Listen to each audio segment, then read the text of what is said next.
আমি আপনার মোহাম্মদপুর থাকি। বঙ্গবন্ধুর ৩২ নম্বর বাড়ি যেদিন রাত্রে ভাঙলো, আমি ঢাকার বাইরে ছিলাম, গতকালকে আসলাম। আমি ওই জন্য একটু কৌতূহলবশত আসলাম দেখতে।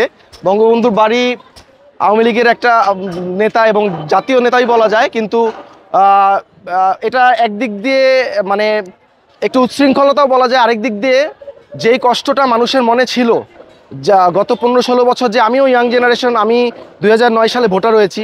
আমি 10-এর পর থেকে যে 3টা টার্ম ভোট হয়েছে আমি ভোট দিতে পারিনি। হ্যাঁ, সো তারপরও আমি আমার ক্ষোভটা মানে দেখাই নাই, কাউকে সেভাবে বলিনি। কিন্তু এই ইয়াং জেনারেশন তারা তো মেনে নিবে না। তারা তাদের এই ভোটের অধিকারের কারণে তারা এই ক্ষোভটা সঞ্চার করা ছিল। তার মধ্যে ভোটের অধিকার বাদ দিয়েও এই 15 বছর জুলুম, অত্যাচার, বিরোধী দল মত, যে কোনো বিরোধী মত তারা নিষ্পেষণ করেছে। এটার বিরুদ্ধেই তারা ক্ষোভে ফুঁসেছিল। এটা গত 5ই আগস্টই করার কথা ছিল মনে হয় তাদের। তারা যেই কষ্টের মধ্যে ছিল, তারা সেইভাবে 5ই আগস্টই করতে পারতো, কিন্তু তার উপরও তারা ক্ষোভটাকে স্তীমিত রেখেছিল। কিন্তু সে যখন ইন্ডিয়ায় বসে, বাইরের দেশে বসে তাদের দালালি করে, আমি তার প্রতি রেসপেক্ট রেখেই বলতেছি, সে বয়োজ্যেষ্ঠ মানুষ, তারপরও রেসপেক্ট রেখেই বলতেছি, আরেকটা দলের জাতীয় নেতার কন্যা, কিন্তু তার এইভাবে ভোটের অধিকার হরণ এবং সবার উপর অত্যাচার নিষ্পেষণ এত পর্যায়ে চালিয়েছে।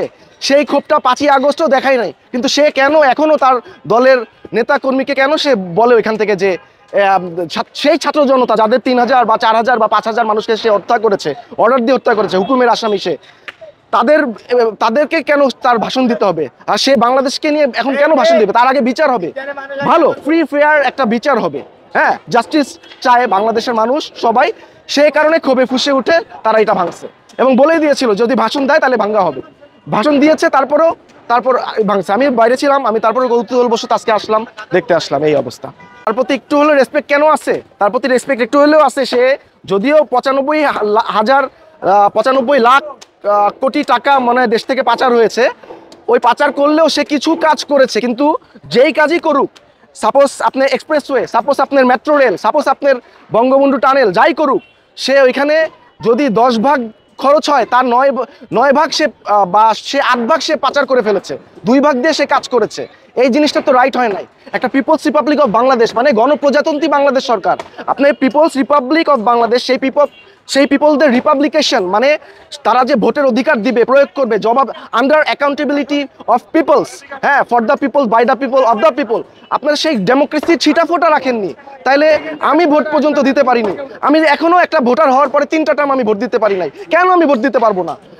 আপনার বাবা বাংলাদেশ স্বাধীন করেছে বলতেছেন, হ্যাঁ আমিও মানি সে জাতির পিতা হতে পারে, সে জাতির পিতা, বাংলাদেশ জাতির পিতা, বাঙালি জাতির পিতা, বুঝলাম। সে যে ডাক দিয়েছিল, সংগঠনও করেছে, তার মাধ্যমে বাংলাদেশ জাতি সংগঠিত হয়েছে। কিন্তু কেন সে তার মেয়ে, তার বাবার একটু হলেও যদি অবদান থাকে, সে অবদানকে স্লান করে দিয়েছে এই গত 15-16 বছরে ভোট দিতে না দিয়ে। এবং দেখলাম তো বিরোধী দল মত, আমরা তো পলিটিক্স সেভাবে করি না, সাপোর্ট করতে পারি, কিন্তু সবাইকে অত্যাচার করেছে, গুম করেছে, খুন করেছে। এগুলো কেন? Why? How can she do it as a Bangladeshi people?